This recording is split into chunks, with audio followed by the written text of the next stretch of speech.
Buenos días, hermanos.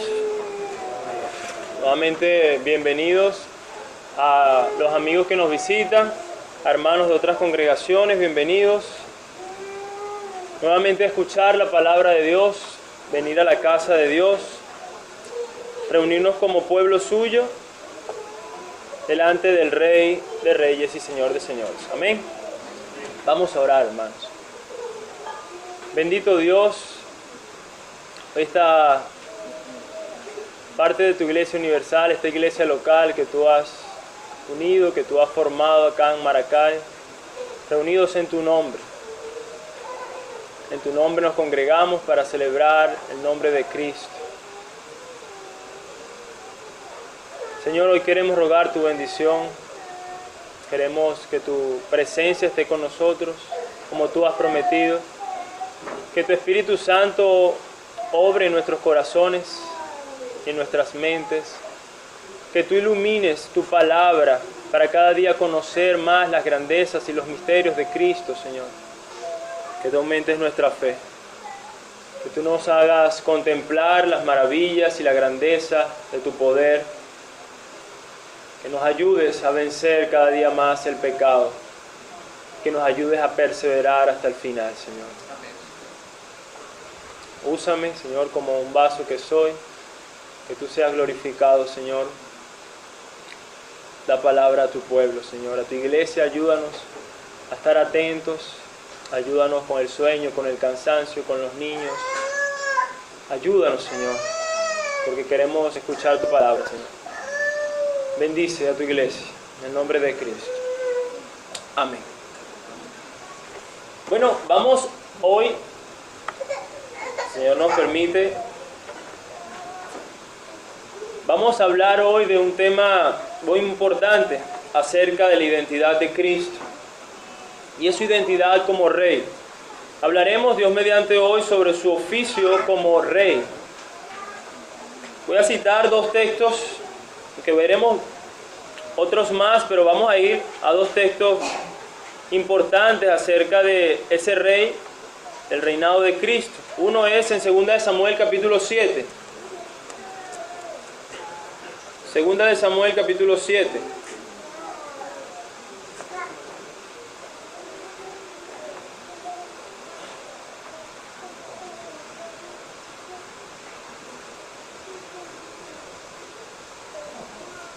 Segunda de Samuel capítulo 7, versículos 12 y 13, y después leeremos el versículo 16.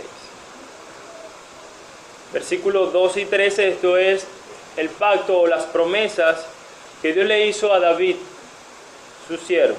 Dice: cuando tus días se cumplan y reposes con tus padres, levantaré a tu descendiente después de ti, el cual saldrá de tus entrañas, y estableceré su reino. Él edificará casa a mi nombre, y yo estableceré el trono de su reino para siempre. Versículo 16, tu casa y tu reino permanecerán para siempre delante de mí, tu trono será establecido para siempre. Asimismo, vamos a ir a Daniel capítulo 7. Daniel capítulo 7, versículo 13 y 14. Daniel capítulo 7, versículo 13 y 14. Dice la palabra del Señor: seguí mirando en las visiones nocturnas, y aquí con las nubes del cielo venía uno como un hijo de hombre, que se dirigió al anciano de días, y fue presentado ante él. Y le fue dado dominio, gloria y reino, para que todos los pueblos, naciones y lenguas le sirvieran. Su dominio es un dominio eterno que nunca pasará, y su reino uno que no será destruido. Amén. En medio de la situación mundial, que para nadie es un secreto, y aún la situación local en que como venezolanos afrontamos, donde cuando estamos en la calle, las conversaciones que se escuchan es cuándo se cambiará este gobierno, quién se levantará. La gente coloca su esperanza en diferentes hombres para buscar su bienestar. Igual pasa en los gobiernos mundiales. colocamos la confianza en hombres. Siempre es bueno escuchar a los ancianos que han vivido un montón de gobiernos. Y ellos nos dicen que todos son iguales. Siempre dicen, todos son iguales. Todos quieren montarse en el poder y luego no hacen lo que se espera que de ellos ocurra. Los reyes, los presidentes, los gobernadores, todos ellos hombres, pero que tenían un ideal o una función. Debían ellos representar a Dios en el mundo. Debían gobernar al mundo en nombre de Dios. Ese era el ideal. Por eso es que antes de explicar un poco acerca del oficio de Cristo y cómo estos textos y muchos otros textos de la Escritura nos hablan de que Jesús es el Rey elegido o el ungido, el Mesías, es importante que conozcamos un poco acerca de lo que implica el oficio desde sus inicios, el oficio del Rey, qué es lo que se esperaba, cuál era su expectativa y cómo a través de la revelación de Dios nos fue agregando parte de su voluntad acerca del Rey. Empezamos primero con una definición sencilla. ¿Qué es un rey? Bueno, según la Biblia, un rey es un ser humano creado por Dios para gobernar en nombre de Dios sobre su reino. Eso es un rey. O en el lenguaje de Génesis 1, 26 y 27, es alguien que ha sido creado a imagen y semejanza de Dios para gobernar o señorear sobre la creación. Así que en los días del Antiguo Testamento, términos como imagen de Dios, semejanza de los dioses e hijo de Dios se utilizaban comúnmente para referirse a los reyes y emperadores. Esta terminología expresa la creencia de que los reyes eran representantes o virreyes de sus dioses en la tierra. Por lo tanto, en la tierra, era trabajo del rey asegurar que la voluntad de su Dios se llevara a cabo en la tierra. Por lo tanto, cuando la Biblia llama a Adán y a Eva imágenes de Dios, quiere decir que Dios designó a toda la raza humana a ser sus virreyes en la tierra. En un sentido más amplio, todos los seres humanos fueron creados para vivir como la realeza, es decir, como reyes siervos de Dios, que asegurarían de que su voluntad se hiciera en la tierra. Y hay que empezar por lo original para entender cómo ha ocurrido la historia. Así que originalmente, cuando la Biblia nos dice que hemos sido creados a imagen y semejanza de Dios, y eso es todos los hombres, el propósito era que entonces nosotros como hombres representásemos a Dios como gobernando su tierra. Y que a través de esta representación o de este gobierno nosotros deberíamos buscar que en ese dominio o en ese señorío se cumpliese la voluntad de Dios. De esa manera nosotros representaríamos a Dios. Sin embargo, a pesar del original, y así cada uno de los hombres y reyes, presidentes, todos tienen esta función. Todos son responsables de esto. Sin embargo, lo cierto es que por la caída, que lo sabemos en Génesis capítulo 2 y capítulo 3, donde vemos al hombre pecar y caer de su estado original, esta imagen de Dios se desvirtuó. Y en vez de gobernar para representar a Dios, que era su propósito original, se hizo el hombre el mismo Dios. Y no ha cumplido desde entonces el hombre con el propósito original de Dios, es decir, de representar a Dios. Después de que Adán y Eva cayeron en pecado, ellos y sus descendientes se alejaron muchísimo de sus responsabilidades originales, por lo que Dios juzgó a la humanidad pecadora en el diluvio de Noé. Aún así, Dios no canceló la función real que tiene la humanidad en el mundo. Después que Noé y su familia salieron del arca, Dios reafirmó el mandato cultural, es decir, que representasen a Dios gobernando o señoreando sobre la creación, mandándole a todas sus imágenes reales a difundir una civilización que honrase a Dios por todo el mundo. Eso lo vemos en Génesis capítulo 9. Pero el virreinato de la humanidad cambió de forma significativa en los días de Abraham. Dios redimió a Abraham y lo hizo el padre de su pueblo escogido, Israel. Aunque todos los seres humanos todavía eran vicerregentes de Dios en un sentido general, el Señor escogió a Abraham y a su descendencia para ser el primogénito de todas las familias de la tierra. Dios hizo un pacto especial con Abraham en Génesis 15 y Génesis 17, lo que indica que Israel tenía el privilegio real especial de la construcción de una nación santa para Dios.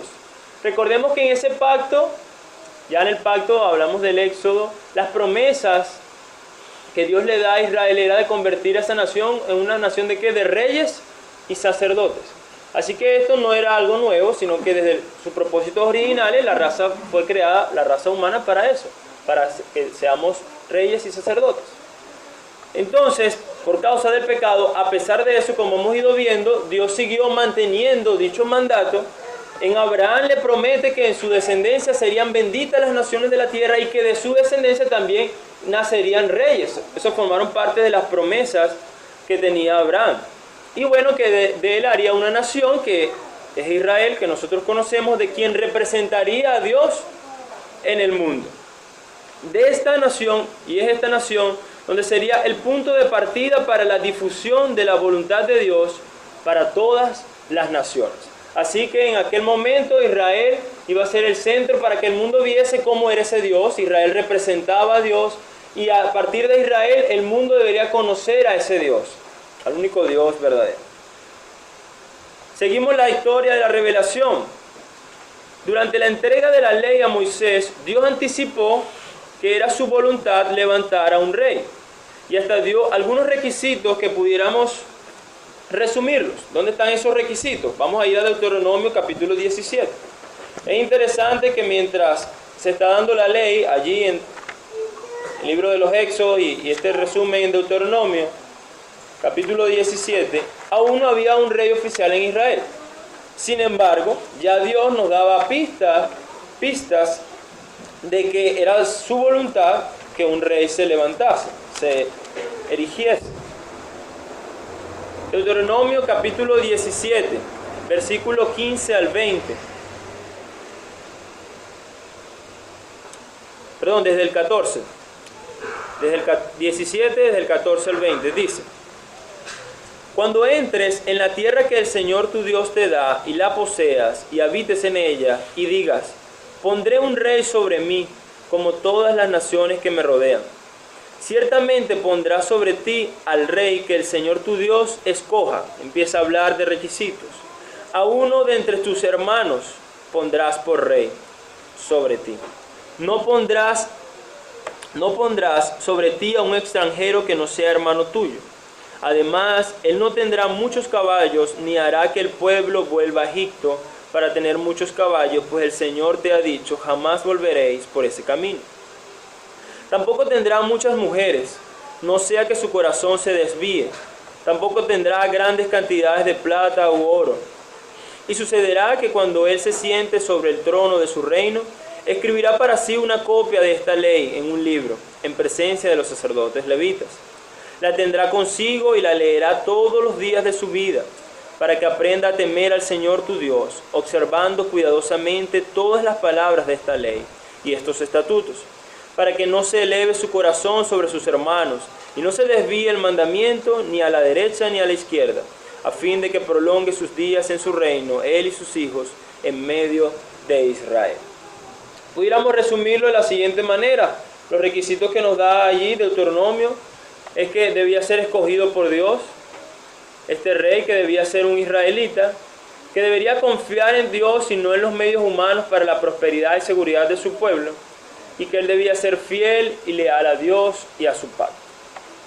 Luego, para resaltar la necesidad de un rey, vemos que después de la muerte de Josué, que fue el sucesor de Moisés, llegamos al periodo de los jueces, donde podemos ver la necesidad de un rey a través de los comentarios, resúmenes del libro. Vamos a ir a Jueces capítulo 17. Jueces capítulo 17.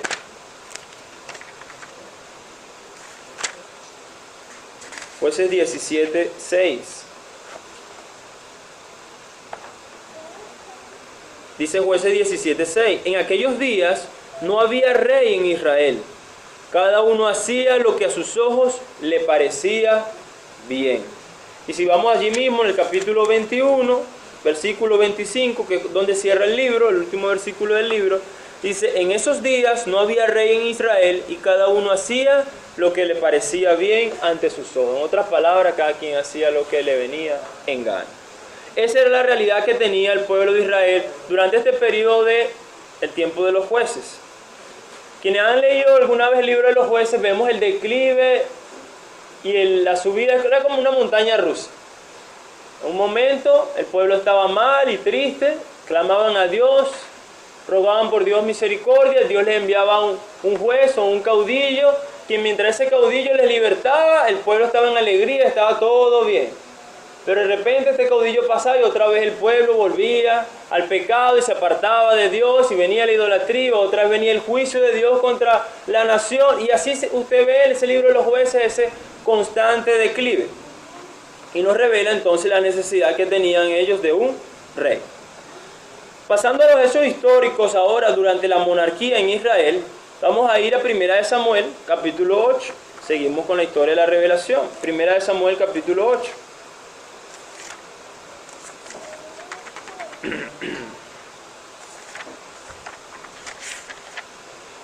8, versículos 5 al 20.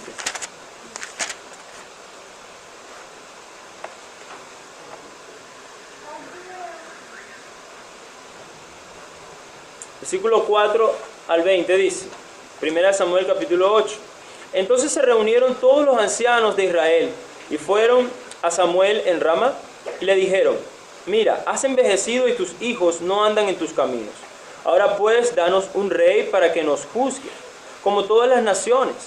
Pero fue desagradable a los ojos de Samuel que dijeran, danos un rey que nos juzgue. Y Samuel oró al Señor. Y el Señor dijo a Samuel, escucha la voz del pueblo en cuanto a todo lo que te digan, pues no te han desechado a ti, sino que me han desechado a mí para que no sea rey sobre ellos. Así como todas las obras que han hecho desde el día en que los saqué de Egipto hasta hoy, abandonándome y sirviendo a otros dioses, así lo están haciendo contigo también. Ahora pues oye su voz, sin embargo les advertirás solemnemente y les harás saber el proceder del rey que reinaría sobre ellos. Entonces Samuel habló todas las palabras del Señor al pueblo que le había pedido rey, y dijo, así será el proceder del rey que reinará sobre ustedes. Tomará a vuestros hijos y los pondrá a su servicio en sus carros y entre su gente de a caballo, y correrán delante de sus carros. Nombrará para su servicio jefes de 1000 y de 50, y a otros para labrar sus campos y recoger sus cosechas y hacer sus armas de guerra, y pertrechos para sus carros. Tomará también a vuestras hijas para perfumistas, cocineras y panaderas. Tomará lo mejor de vuestros campos, de vuestros viñedos y de vuestros olivares, y los dará a sus siervos. De vuestro grano y de vuestras viñas tomará el diezmo para darlo a sus oficiales y a sus siervos. Tomará también vuestros siervos y vuestras siervas, vuestros mejores jóvenes y vuestros asnos, y los usará para su servicio. De vuestros rebaños tomará el diezmo, y vosotros mismos vendréis a ser sus siervos. Ese día clamaréis por causa de vuestro rey, a quien escogiste para vosotros, pero el Señor no responderá en ese día. No obstante, el pueblo rehusó oír la voz de Samuel y dijeron, no, sino que habrá rey sobre nosotros, a fin de que seamos como todas las naciones, para que nuestro rey nos juzgue, salga delante de nosotros y dirija nuestras batallas. Al final del periodo de los jueces, la nación de Israel, que evidenciamos aquí, envidiaba la estabilidad y el orden que los reyes proveían a las naciones circundantes, por lo que no quisieron esperar a que Dios levantara un rey en su propio tiempo, exigiéndole a Dios que les diera un rey inmediatamente. En respuesta a esto, Dios designó a Saúl como el primer rey oficial de Israel. Pero a pesar de los buenos planes de Dios para la monarquía en Israel, la nación pecó al negarse a confiar en Dios y esperar en Él. Y la designación de Saúl como rey, hecha por Dios, estaba destinada en parte a disciplinar a la nación por este pecado. Y aunque Saúl hizo avanzar a Israel de cierta manera, su rebelión contra Dios hizo que el Señor lo destituyera a él y a su familia. Pero Dios, en su gracia, le dio a Israel el tipo de rey que necesitaba tras el fracaso de Saúl, levantando a David como rey. Como el resto de la humanidad caída, David era pecador, pero también era un hombre que vivía conforme al corazón de Dios. Y Dios le dio la facultad de unir a la nación, derrotar a sus enemigos y darle seguridad y prosperidad a Israel. Por otra parte, Dios hizo un pacto con David para que sus descendientes siempre gobernaran sobre Israel, como su dinastía real permanente. Y parte de ese texto fue el texto que originalmente leímos al principio, en 2 Samuel capítulo 7. También podemos encontrar sobre el pacto de David en 1 de Crónicas 17, en el Salmo 89 y en el Salmo 132. A partir de este momento de la revelación, otro requisito para ser rey entonces, y casi único, fue ser descendiente de David, es decir, proceder de la tribu de Judá. Y este cumplimiento o el levantamiento de David como rey era un cumplimiento de una promesa que Dios había hecho en Génesis capítulo 49. Vamos a ir un momento a Génesis capítulo 49. Aquí, al ocaso de sus días, Jacob, o también llamado Israel, bendice a sus hijos. Y una bendición a su hijo Judá la encontramos en el versículo 10, Génesis 49, 10. Dice: el cetro no se apartará de Judá, ni la vara de gobernante de entre sus pies, hasta que venga Silo y a él sea dada la obediencia de los pueblos. Así que Dios, a través de Israel, había dicho que Judá, o esa tribu, sería quien tendría la descendencia de los reyes. Y en David tiene su primer cumplimiento dicha promesa, ya que David era de la tribu de Judá. Cuando David murió, su hijo Salomón heredó su trono. En muchos sentidos, el reinado de Salomón fue la cúspide de la historia de los reyes de Israel. Él amplió el territorio de Israel y aumentó la riqueza y buena reputación de Israel. Tristemente, también transgredió gravemente la ley de Dios al adorar a los dioses de sus esposas extranjeras. Por lo tanto, el Señor dividió el reino en los días de Roboam, hijo de Salomón. Y las generaciones que siguieron fueron aún más infieles a Dios.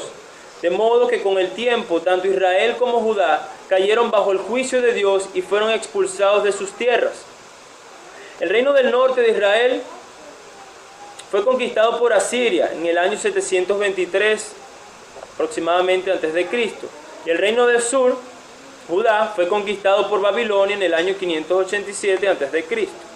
El último rey legítimo fue el descendiente de David, Joaquín, o también conocido como Jeconías, quien fue destituido y apresado en el año 597 a.C. Es durante este periodo donde a través del profeta Daniel, Dios nos revela algo más sobre este rey davídico, y es que su dominio y gobierno serían eterno y mundial. Y fueron los versículos que leímos en Daniel capítulo 7, donde se presentaba a uno como hijo de hombre a quien se le daba este gobierno, dominio y autoridad sobre el mundo, para que todos se postrasen ante él. Y así el lamentable estado de Israel, bajo la opresión de los asirios, los babilonios, los medos y los persas, los griegos y los romanos, muestra algo muy claro. El reinado de un hijo justo de David era importantísimo para el futuro. Israel necesitaba un rey davídico para que le ayudara a cumplir su papel en el mundo como el pueblo escogido de Dios. Por lo tanto, el pueblo fiel de Dios continuó esperando con interés el momento en el que Dios cumpliría su pacto con David, al enviar a un rey davídico justo para liberarlo de sus opresores y para extender la voluntad de Dios sobre el mundo entero. Esto nos puede servir como entender o comprender cómo a través de la historia el oficio del rey funcionó, las expectativas que se tenían de los reyes y cómo los hombres una vez tras vez, y lo vemos en el transcurso de la historia de Israel, cómo fallaron en cumplir los propósitos de Dios. Y es allí donde, expectantes de este rey davídico, de este Mesías, estaba Israel esperando. Ahora la pregunta es, ¿se cumplen dichas expectativas en Jesús? ¿Es Jesús el rey mesiánico, el hijo de David que heredaría su trono? ¿Es Jesús el hijo de hombre a quien se le da autoridad para reinar sobre todos los reinos y lenguas eternamente? ¿Es Jesús el rey que convertiría el mundo entero en el reino de Dios y lo purgaría de todo mal y establecería la paz y la prosperidad de todo su pueblo para siempre? Creemos que sí. La respuesta es sí. La evidencia del Nuevo Testamento es lo que procederemos a expresar con el fin de que podamos ver que dichas expectativas y promesas y requisitos se cumplen en Jesús como ese rey esperado, como aquel que vendría a libertar a Israel, que era primeramente las expectativas que tenía el pueblo, de una liberación física del reinado, en este caso de los romanos que estaba sobre ellos, de darle una libertad geopolítica, que era lo que ellos esperaban, para por fin disfrutar de esa paz y de esas bendiciones que tanto anhelaba Israel. Por ejemplo, vemos que los autores del Nuevo Testamento hacen hincapié en la genealogía de Jesús. La pregunta es ¿por qué?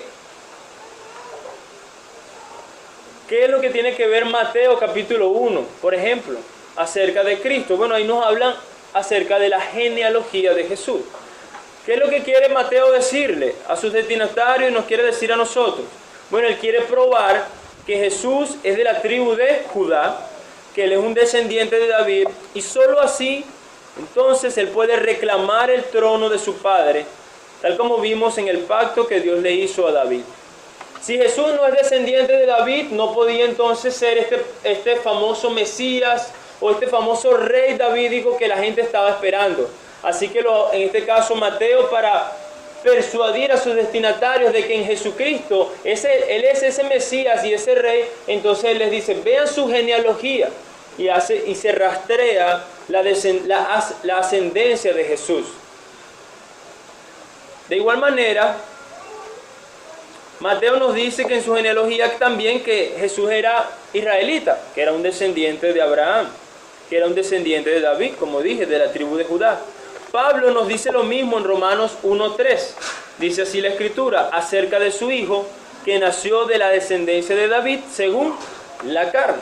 En Lucas capítulo 1, versículo 31 al 33 registra en su nacimiento. Dice así: y ahora concebirás en tu vientre y darás a luz un hijo y llamarás su nombre Jesús.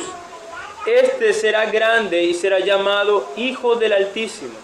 Y el Señor Dios le dará el trono de David, su padre, y reinará sobre la casa de Jacob para siempre, y su reino no tendrá fin. Aún parte del pueblo reconoce a Jesús como el Hijo de David, Mateo capítulo 21. Y los discípulos le dan el título de Mesías o Cristo, Marcos capítulo 8. En cumplimiento con la profecía de Daniel, Jesús mismo afirmó ser el Hijo del Hombre, título mesiánico que usó más que ningún otro en los evangelios. Vamos a ir a Mateo capítulo 26. Mateo capítulo 26.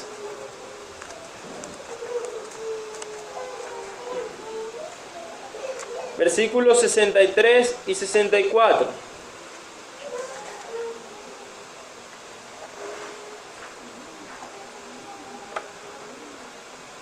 Dice el versículo 63 y 64, Mateo 26. Mas Jesús callaba, y el sumo sacerdote le dijo: te conjuro por el Dios viviente que nos digas si tú eres el Cristo, el Hijo de Dios. Jesús le dijo: tú mismo lo has dicho. Sin embargo, os digo que desde ahora veréis al Hijo del Hombre sentado a la diestra del poder, viniendo sobre las nubes del cielo.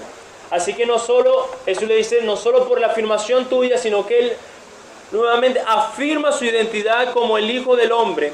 Jesús combina la profecía que lo exalta como rey sacerdote del Salmo 110 con Daniel capítulo 7, versículo 13, y le habla claramente sobre su identidad. Yo soy el Hijo del Hombre. Yo soy ese rey que Daniel profetizó, a quien se le daba el dominio y la autoridad de todos los reinos para que todos se doblasen ante Él. Es tan interesante o tan cierta esta interpretación que nosotros vemos cómo el sacerdote interpreta las palabras de Jesús de manera correcta y vemos su reacción, versículos 65 y 66. ¿Cuál es la reacción del sacerdote? Entonces el sumo sacerdote rasgó sus vestiduras, diciendo: ha blasfemado. ¿Qué necesidad tenemos de más testigos? He aquí ahora mismo habéis oído la blasfemia. ¿Qué os parece? Ellos respondieron y dijeron: es reo de muerte. Así que interpretaron correctamente que Jesús estaba diciendo de sí mismo que él era ese Mesías, ese rey tan anhelado. Y obviamente al no creerle, dijeron entonces: blasfemia. Tú has hablado falsamente del nombre de Dios y eres digno de muerte, como indicaba la ley. Recordando los requisitos de la ley mosaica, vemos que Jesús cumple también aún esos requisitos. ¿Cuál? Bueno, de ser escogido por Dios. Fue evidente en su cumplimiento, en su nacimiento, como leímos en Lucas capítulo 1, de que era un israelita, otro de los requisitos que decía en Deuteronomio, que es evidente a través de su genealogía, de su dependencia en Dios y no en la prosperidad, y no en los hombres para la prosperidad y seguridad de su pueblo. Jesús no trató de hacer alianzas ni con Herodes, ni con Pilato, ni con cualquier otro gobierno humano. En cambio, se apoyó en la autoridad y el poder de Dios para establecer y mantener su reino. Y mostró su fidelidad a Dios y a su pacto, que era el otro de los requisitos, sobre todo en su adherencia a su significado original y en su dedicación a cumplir todo lo que la ley requería. Por ejemplo, en el Sermón del Monte, en Mateo capítulo 5 al 7, Jesús repetidamente hizo énfasis en el significado original de lo escrito en la ley, en contraste con las enseñanzas orales de lo que los maestros de la ley decían. Ya viendo que Jesús cumple con las profecías del rey y del Mesías, con los requisitos mosaicos y el requisito davídico, esto sería suficiente para evidenciar que Jesús es el rey tan anhelado y esperado por Israel, quien vendría a establecer el reino de justicia, como profetizaba Isaías. Sin embargo, alguien se preguntará: si Jesús está reinando, ¿por qué el mundo está como está? Procederemos a responder de la siguiente manera. Jesús ya empezó a reinar. Cuando vino la primera vez, Él inauguró su reino. Así lo dice la Escritura. Mateo capítulo 12. Allí mismo Mateo capítulo 12, versículo 28. Mateo capítulo 12, versículo 28. Pero si yo expulso los demonios por el Espíritu de Dios, entonces el reino de Dios ha llegado a vosotros. Jesús afirma que este poder, o como dice acá la Escritura, es decir, esta autoridad que Él tenía sobre los demonios, esa prueba era una prueba de que Él estaba al mando del reino de Dios y que estaba batallando contra el reino de Satanás. Es decir, Él como rey estaba pisando tierra firme, diciendo: ha empezado este gobierno, y Él empieza la batalla. Él empieza a derrotar a sus enemigos, y una de esas evidencias era la autoridad que tenía sobre los demonios. Su reino había sido inaugurado. Sin embargo, tal como decía otra profecía, que es la del Salmo 110, versículo 1, Dios sometería a todos sus enemigos debajo de sus pies. Así que aunque inaugurado, al igual que un reino terrenal, el rey debe conquistar territorios y derrotar a sus enemigos para que de esa manera su reinado sea absoluto, completo y eterno. Bueno, en ese proceso es que estamos. A esto es lo que los teólogos llaman el ya, pero todavía no del reino. Es decir, el reino ha sido inaugurado, pero no consumado. Aún esperamos su perfección en el futuro. Sin embargo, las Escrituras nos dicen que cuando Él vino por primera vez, logró la victoria en la cruz sobre sus enemigos. ¿Cuáles son los enemigos de Cristo? Bueno, Israel solo creía que los enemigos de ese Mesías era la nación, en este caso Roma, quien lo estaba oprimiendo. Pero los enemigos de Cristo eran mucho más allá de eso, porque su reinado no era solamente geopolítico, sino era un reinado espiritual que sería consumado al final con su segunda venida. ¿Y cuáles eran uno de sus enemigos? Bueno, vamos a ir a Colosenses capítulo 2. Colosenses capítulo 2.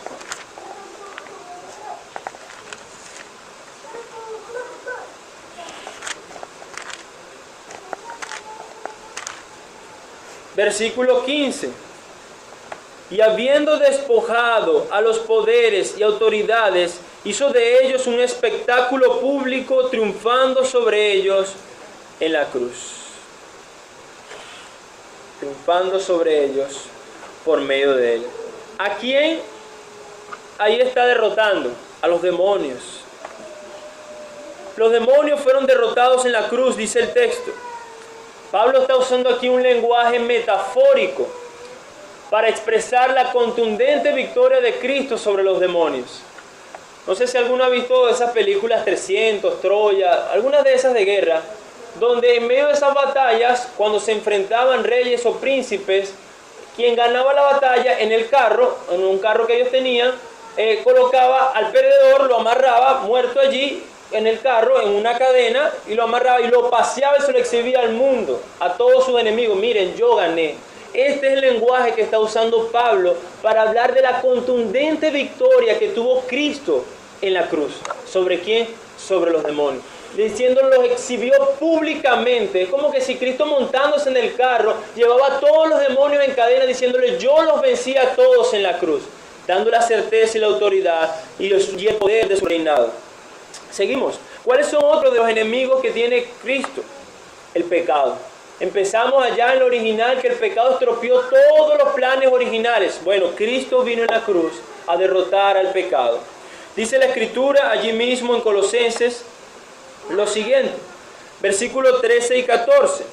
Y cuando estabais muertos en vuestros delitos y en la incircuncisión de vuestra carne, os dio vida juntamente con él, habiéndonos perdonado todos los delitos, y habiendo cancelado el documento de deuda que consistía en decretos contra nosotros, y que nos era adverso, y los ha quitado de en medio, clavándolo en la cruz. Este es otro lenguaje simbólico para ilustrarnos. Él dice, en la cruz nosotros teníamos un acta. Dice, para mostrarnos la cantidad de la victoria, lo grande que él dice, yo había un acta con los decretos de la culpabilidad por nuestros pecados. Allí había un acta que nos acusaba. Tú has hecho esto, tú has pecado, tú has mentido, tú has ofendido a Dios, tú has sido rebelde, tú has sido un fornicario, tú eres un adúltero, tú has hecho lo malo, tú has sido un desobediente a los padres, tú has hecho todo eso. Y allí estaba el acta de los decretos en contra nuestra.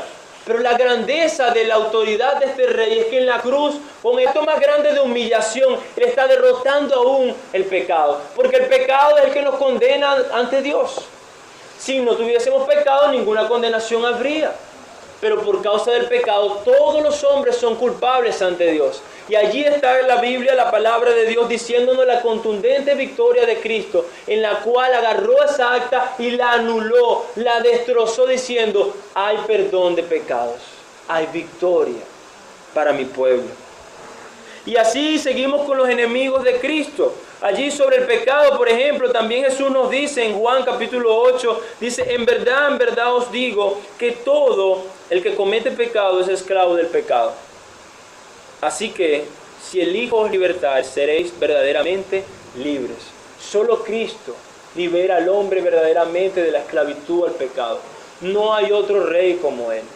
Por más bueno, por más buen gobernador, presidente que sea, ningún hombre puede cambiar el corazón de los hombres. Nadie puede sacar al hombre de su corrupción. Vendrán y vendrán reinos y vendrán reyes y seguirá el hombre en su misma corrupción a menos que sea libertado por el Hijo de Dios.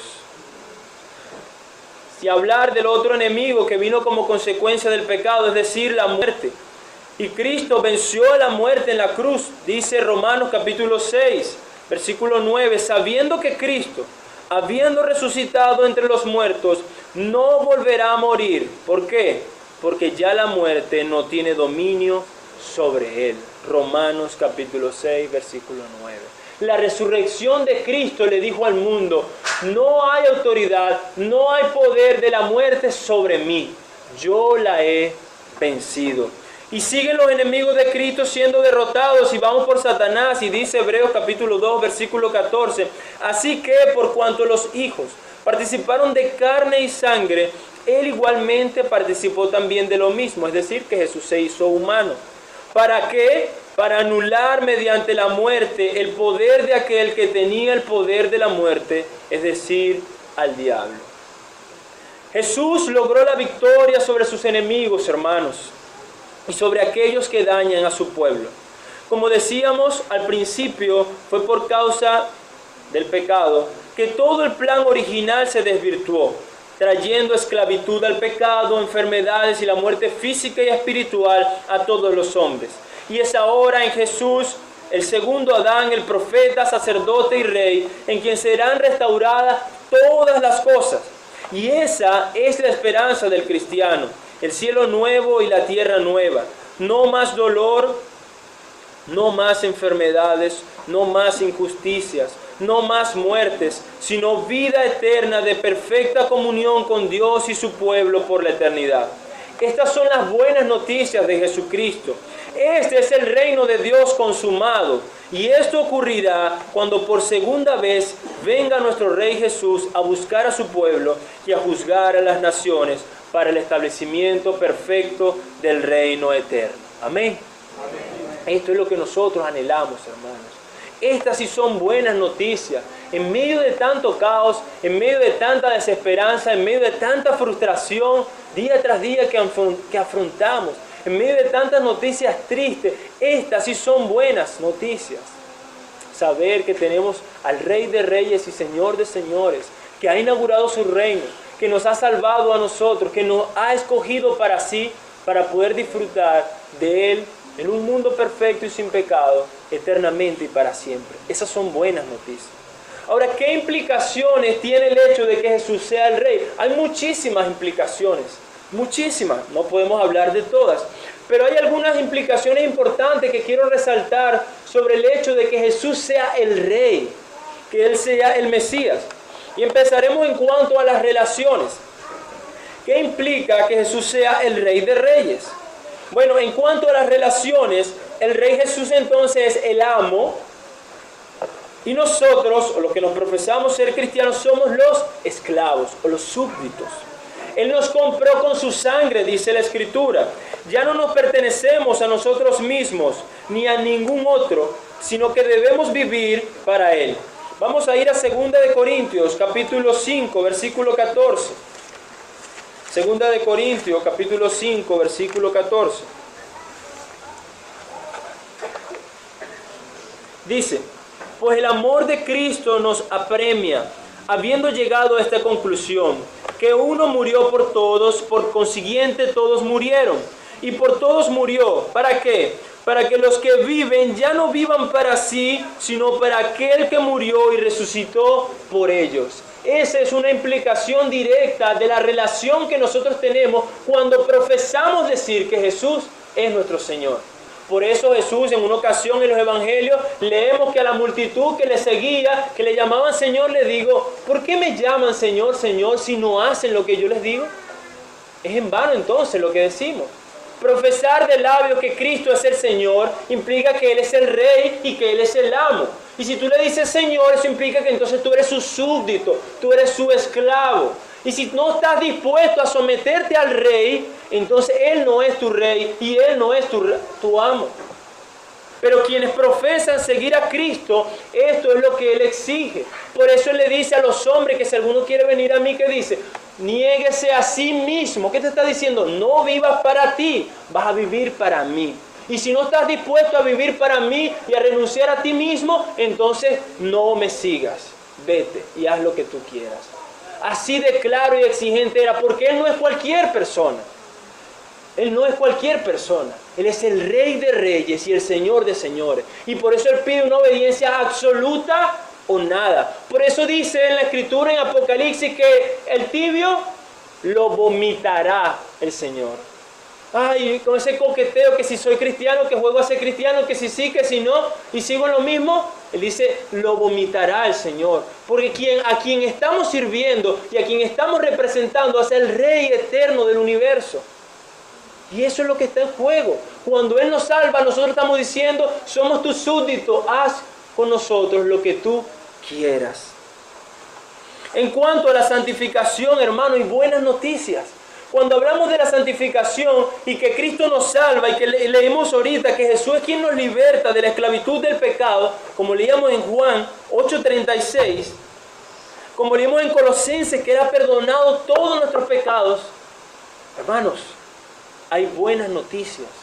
Cristo, el Rey eterno, a quien se le ha dado todo el dominio y la autoridad, es poderoso para vencer nuestros pecados.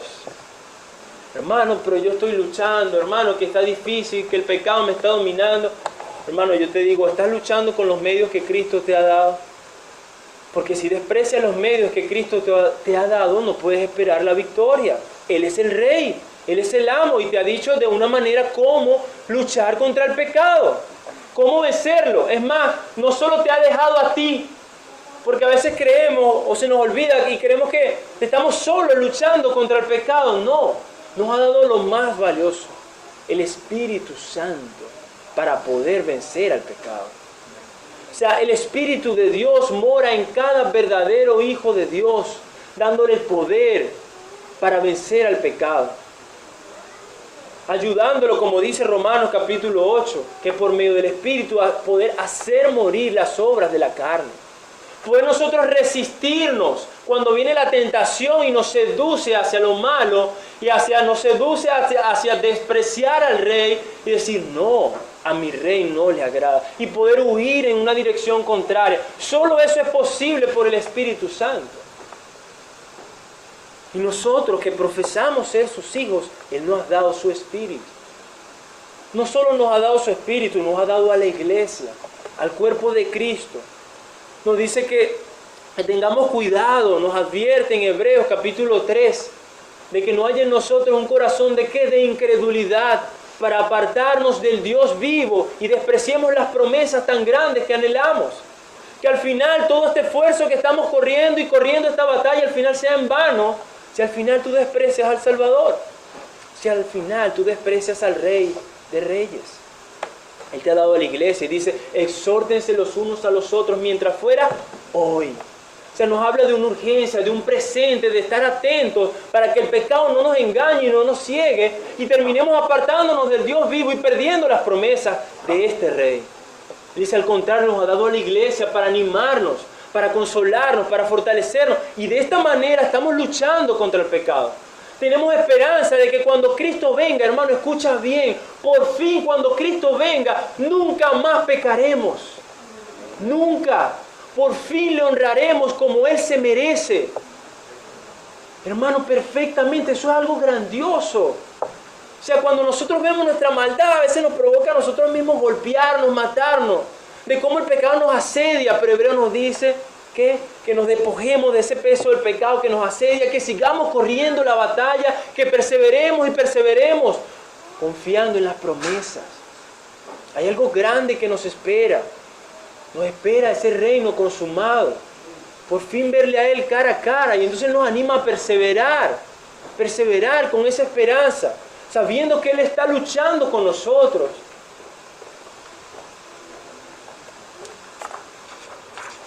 En cuanto a la batalla espiritual, que dice Efesios capítulo 6, dice que nuestra batalla no es contra carne ni sangre, sino contra ¿qué? Principados y potestades, contra los demonios, contra los huestes espirituales que andan influyendo en este mundo para que el mundo cada día más se oponga a Dios. Bueno, leímos en Colosenses capítulo 2 versículo 15 que Cristo los expuso públicamente. Los demonios pueden tentarnos, sí. Los demonios pueden fastidiarnos, sí. Los demonios aún pueden dañarnos en alguna manera física, sí. Pero jamás nos podrán condenar. Porque ninguna condenación hay para los que están en Cristo Jesús. Cristo los ha derrotado. Cristo los ha vencido. Cristo ha dado el poder a su iglesia para vencer a los demonios por medio de la predicación del Evangelio. Hermanos, tenemos al Rey de Reyes y Señor de Señores de nuestro lado. En cuanto al mundo, al gobierno, ¿qué pasa con este gobierno? ¿Qué pasa con el mundo? Bueno, la promesa que nosotros tenemos de este Rey es que Jesús traerá la regeneración a la tierra. Desaparecerá por fin todas las consecuencias del pecado en esta tierra. Vamos a ir a Romanos capítulo 8. Romanos capítulo 8, versículo 18 al 21, dice de la siguiente manera. Pues considero que los sufrimientos de este tiempo presente no son comparables con la gloria que ha de ser revelada. Porque el anhelo profundo de la creación es aguardar ansiosamente la revelación de los hijos de Dios.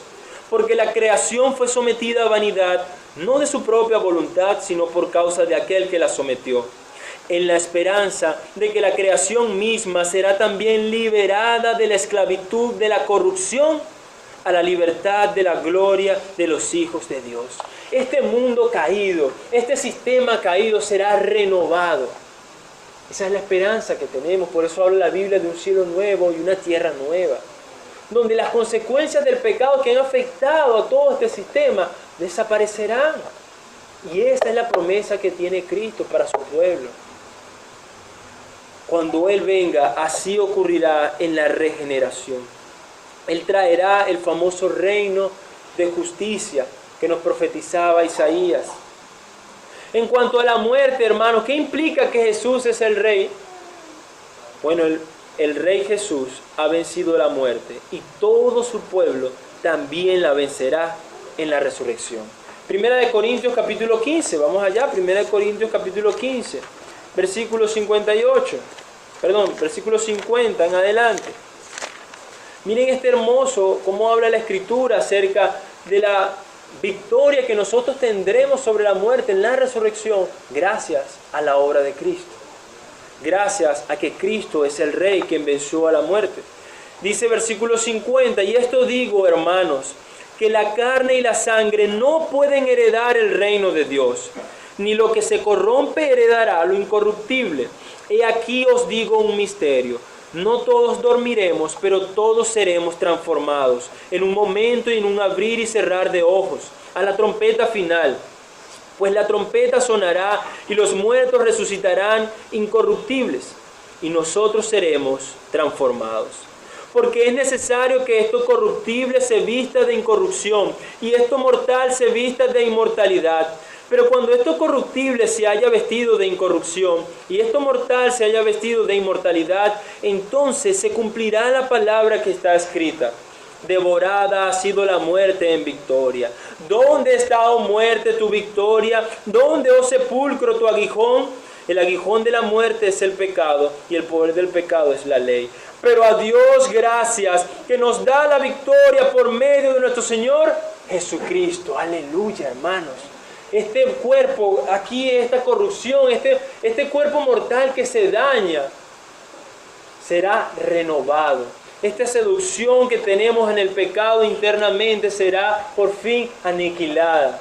Y tendremos un cuerpo como el de Cristo. Esa es la promesa. Así como Cristo resucitó, Él es la primicia, así también nosotros resucitaremos con un cuerpo incorruptible que no se daña, que no se corrompe. Un cuerpo perfecto para estar con nuestro Dios por la eternidad.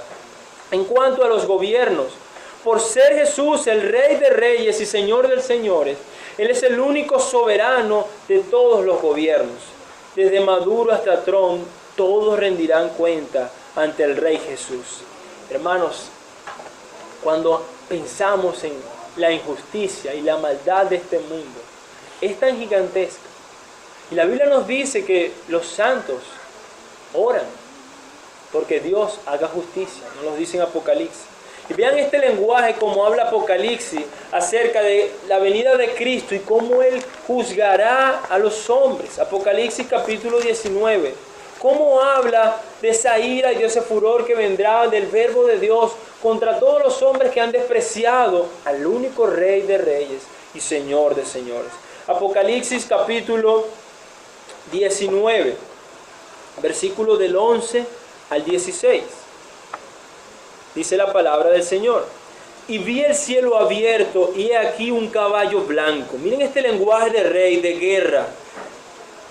El que lo montaba se llamaba Fiel y Verdadero, y con justicia juzga y hace la guerra. Sus ojos son una llama de fuego, y sobre su cabeza hay muchas diademas. Y tiene un nombre escrito que nadie conoce sino él. Y está vestido de un manto empapado en sangre, y su nombre es el Verbo de Dios. Y los ejércitos que están en los cielos, vestidos de lino fino, blanco y limpio, le seguían sobre caballos blancos. De su boca sale una espada afilada para herir con ella a las naciones, y las regirá con vara de hierro. Y él pisa el lagar del vino, del furor de la ira de Dios Todopoderoso. Y en su muslo tiene un nombre escrito: Rey de Reyes y Señor de Señores. Hermano, estos gobiernos caerán, estos gobiernos pasarán. Aquí nos toca esperar pacientemente al Rey. La sed de justicia que tenemos será saciada. Él lo prometió en las bienaventuranzas. Dice: bienaventurados los que tienen hambre y sed de justicia, porque ellos serán saciados. Nuestro Rey es fiel y verdadero. Vimos su nombre. Y Él vendrá a castigar a los hombres, a los gobiernos y a cada hombre que ha despreciado al único Rey de Reyes y al Señor de Señores.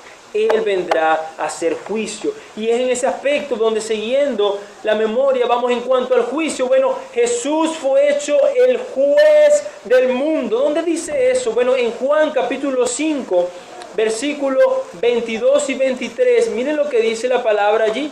Juan capítulo 5, versículo 22 y 23. Porque ni aún el Padre juzga a nadie, sino que todo el juicio se lo ha confiado al Hijo, para que todos honren al Hijo, así como honran al Padre. En consecuencia, el que no honra al Hijo, no honra al Padre que le envió. Ese juicio se le ha dado a Cristo, y Él va a juzgar a todos los hombres, hermanos. Sin excepción, todos seremos o compadeceremos ante el tribunal de Dios. Nosotros compadeceremos ante el tribunal de Dios para darnos según nuestras obras, así dice la Escritura. Pero bienaventurados somos, que la sangre del Cordero es nuestra justicia. Bienaventurados somos, que Él en la cruz murió por nuestros pecados. Bienaventurados somos, que Él nos liberó de la esclavitud del pecado. Bienaventurados somos, que Él anuló el acta de los decretos que estaban en nuestra contra. Pero hay de aquellos que no han lavado su ropa en la sangre del Cordero. Hay de aquellos que persisten en despreciar a Cristo y en jugar con Él y en coquetear con Él. Hermanos, el lenguaje que nos describe de la ira de Dios da terror, hermanos. Por eso la Biblia nos advierte, porque está buscando nuestro bienestar. Está buscando: sométete voluntariamente al Rey. Sométete ante su gobierno y su dominio. Entrega tu vida al señorío de Cristo. Pero quienes persisten en su obstinación tendrán la certeza que la ira del Cordero estará sobre ustedes. Mientras persistan en despreciar al único Rey, al Rey de Reyes, al Rey Jesús, no puedo darles buenas noticias. Asimismo, por cuanto Él es el Rey, por cuanto Él es quien juzgará a todos los hombres, dice Hechos capítulo 17. Vamos a ir rápidamente, Hechos capítulo 17, versículos 30 al 31. Dice lo siguiente. Hechos 17, 30 al 31. Por tanto, habiendo pasado por alto los tiempos de ignorancia, Dios declara ahora a todos los hombres en todas partes que se arrepientan, porque Él ha establecido un día en el cual juzgará al mundo en justicia por medio de un hombre a quien ha designado, habiendo presentado prueba a todos los hombres al resucitarle de entre los muertos. Porque Él es el Rey, Él manda a todos los hombres en todo lugar a que se arrepientan, porque vamos a rendir cuentas ante Él. Hermanos y amigos, a los hermanos le digo, hermanos, Apocalipsis 21 del 1 al 8, escuche estas hermosas promesas. Y vi un cielo nuevo y una nueva tierra, porque el primer cielo y la primera tierra pasaron, y el mar ya no existe. Y vi la ciudad santa, la nueva Jerusalén, que descendía del cielo de Dios, preparada como una novia ataviada para su esposo. Entonces oí una gran voz que decía desde el trono: he aquí, el tabernáculo de Dios está entre los hombres, y Él habitará entre ellos, y ellos serán su pueblo, y Dios mismo estará entre ellos. Él enjugará toda lágrima de sus ojos, y ya no habrá muerte, ni habrá más duelo, ni clamor, ni dolor, porque las primeras cosas han pasado. Y el que está sentado en el trono dijo: He aquí, yo hago nueva todas las cosas. Y añadió: Escribe, porque estas palabras son fieles y verdaderas. También me dijo: Hecho está, yo soy el Alfa y el Omega, el principio y el fin. Al que tiene sed, yo le daré gratuitamente de la fuente del agua de la vida. El vencedor heredará estas cosas, y yo seré su Dios, y él será mi hijo. Hermanos, perseverancia. Perseverar, hermanos. Hermanos, ¿está difícil? Sí. ¿Hay batalla? Sí. ¿Hay lucha? Sí. ¿Hay caídas? ¿Hay levantarnos? Sí. Pero hay mejores promesas, hermanos. Las promesas son mayores que nosotros. Las promesas son mejores que lo que nos ofrece este mundo. Las promesas son mejores que ser el hombre más rico del mundo. Porque cuando te mueras no te servirá para nada. Las promesas son mejores que disfrutar de todos los placeres y viajes en este mundo corrompido y corrupto. Porque estaremos en un mundo sin pecado donde disfrutaremos de esta creación por la eternidad. Las promesas son mejores que las vanidades de este mundo, que el vivir para nosotros. Cuánto deleite hay vivir para el Rey, saber que agradamos ante sus ojos, como los hijos buscan agradar a sus padres. Así nosotros agradar a nuestro Padre, servirle a nuestro Rey, sabiendo que estamos haciendo su voluntad. Sus promesas son mayores, hermanos. Por más que la lucha sea ardua, por más que sea difícil, avanza y persevera. No nos detengamos, no caigamos en el engaño del diablo, de la condenación que viene a atormentar nuestras mentes. No, combatámoslo con la palabra. Digámosles: mi Rey ha vencido a la muerte, mi Rey ha vencido a los pecados, mi Rey me ha libertado de la esclavitud del pecado. Perseveremos, hermanos. No nos detengamos por nada de este mundo, por estos afanes, por la dictadura, por lo que usted quiera. No nos detengamos. Seamos fieles al Señor. Y Él dice: y el vencedor heredará estas cosas. Pero solo si vencemos, hermanos. Si al final caminamos con Cristo y al final desmayamos y al final lo despreciamos, de nada sirvió todo esto. De nada sirvió. Fue en vano. Por eso nos advierte el Señor: no, perseveren. Hay hermosísimas promesas, más valiosas que esto. Piensa por un momento, hermano, piensa por un momento. La hermosa promesa de Primera de Juan que nos dice que cuando Él venga, le veremos cara a cara, tal como Él es. Hermano, ¿hay algo más glorioso que ver por fin a nuestro Salvador? Al que derramó su sangre en la cruz, verlo cara a cara, por fin tocarlo, arrodillarnos ante Él, hermanos. ¿Hay algo más grande que eso? Hermano, vale la pena luchar por Cristo, hermano. Hermano, no nos detengamos en esta lucha, hermanos. Hermano, el reino de Cristo es perfecto. Aquí hay demasiada maldad y corrupción. Pero Cristo, hermano, es todo. Aquí hay injusticia y maldad, pero en ese reino no habrá jamás esto. No habrá esta lucha que día a día soportamos contra el pecado. No la habrá, hermano. En ese reino todo será perfecto. Luchemos, hermano, luchemos. No nos detengamos ante este mundo. Creámosle al Rey. No perdamos la fe ni la esperanza. Él es fiel. Él es fiel. Y lo que Él ha prometido lo va a cumplir. Lo va a cumplir, hermanos. Amigo que está sin Cristo. O amigo que está coqueteando con Cristo, que te dice ser cristiano. Pero igual vives tu vida como tú quieres. Amigo, entrega voluntariamente tu vida a Cristo. Sométete a Cristo voluntariamente. Porque ten la certeza de que si no lo haces voluntariamente, al final con la vara de hierro que leímos, destrozará tus rodillas y te doblarás ante Él y dirás que Jesucristo es el Señor. Así dice la Escritura. porque se le ha dado un nombre que es sobre todo nombre, para que en el nombre de Jesús toda lengua confiese y toda rodilla se doble y confiese que Jesucristo es el Señor, para la gloria de Dios Padre. Así que tarde o temprano tú confesarás que Cristo es el Señor, pero yo te animo a que lo confieses en esta hora. Yo te animo a que tú te arrepientas aquí en el presente y en el ahora, y no en aquel momento, porque en aquel momento resucitarás para condenación.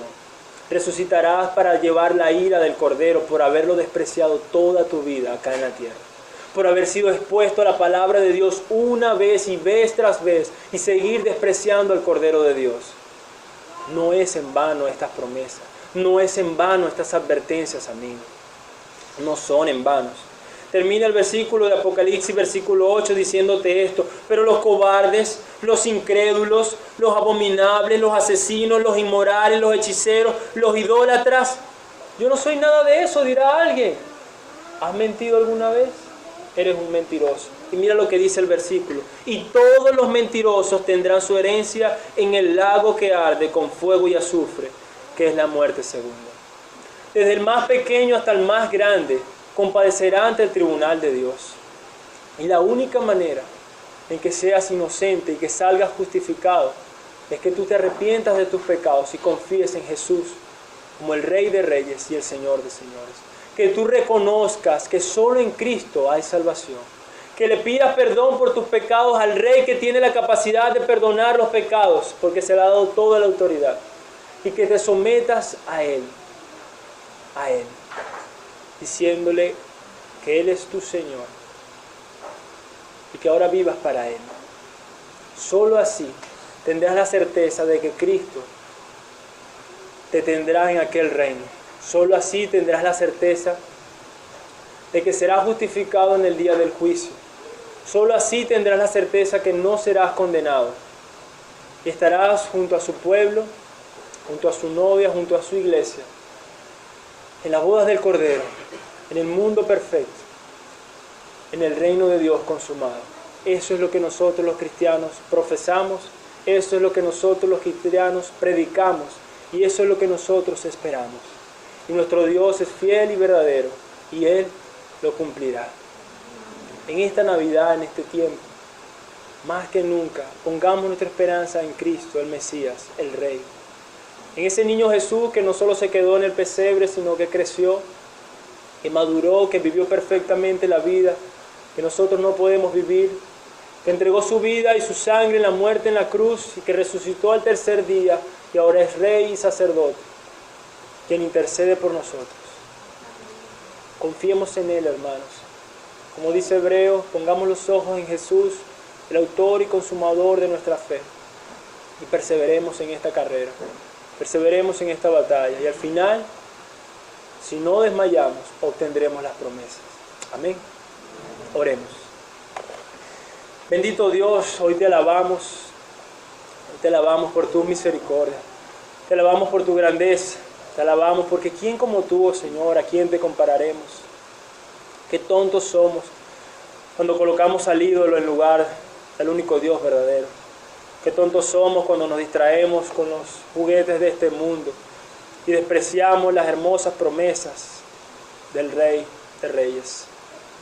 Perdona, Señor, perdona a tu iglesia. Perdona nuestra incredulidad, perdona nuestras flaquezas. Perdona, Señor, nuestra falta de fe. Pero ayúdanos, oh Rey, te necesitamos. Ayuda a tu iglesia. Ayúdanos a perseverar hasta el fin.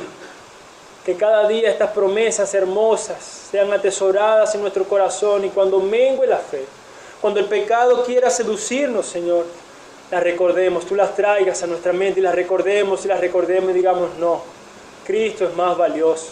Verle cara a cara es un mayor tesoro. Estar en su reino, disfrutar de su compañía, de su comunión es mucho más valioso. Yo quiero estar en ese reino y nos podamos apartar del pecado. Y podamos amarte en esta vida, Señor. Amarte en este mundo, representarte como tú eres digno, Señor. Ayúdanos, Señor, como iglesia. Solo tú, Señor, tienes palabras de vida eterna. ¿A quién iremos, Señor? nosotros hemos conocido y hemos creído que tú eres el Cristo, el Hijo de Dios. Te pedimos esta cosa a ti, oh sumo sacerdote, que intercedes por nosotros. Intercede por tu iglesia. Ayúdanos a perseverar. Señor Jesús, ven pronto. Y tu iglesia dice, amén.